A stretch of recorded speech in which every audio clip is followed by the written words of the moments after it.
இப்போ எங்கே பார்த்தாலும் வாட்டர்மெலன் நியூஸ் தான். நான் சாப்பிட்ற வாட்டர்மெலன் தான் சொன்னேன், வேறு எதுவும் சொல்லலை.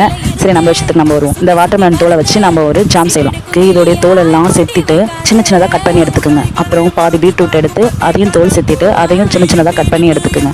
ரெண்டுத்தையும் பேனில் போட்டு தேவையான அளவு தண்ணியை ஊற்றி கொஞ்ச நேரம் நல்லா வேக விடுங்க. இது நல்லா வெந்ததுக்கப்புறம் ஒரு மிக்ஸி ஜாரில் போட்டு நல்லா நைஸாக அரைச்சி எடுத்துகிட்டு வந்துடுங்க. அவ்வளோதான். இதுக்கப்புறம் அந்த பேன்லேயே இதை ஊற்றிட்டு நல்லா கிண்டுங்க. கிண்டிகிட்டே இருந்துட்டு தேவையான அளவு சர்க்கரையை கொஞ்சம் போட்டுட்டு நல்லா அதுக்கப்புறம் கிண்டிகிட்டே இருங்க.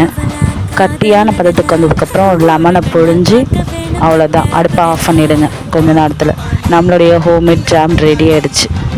டேஸ்ட் பண்ணி பார்த்துடலாமா? ப்ரெட்டில் வச்சு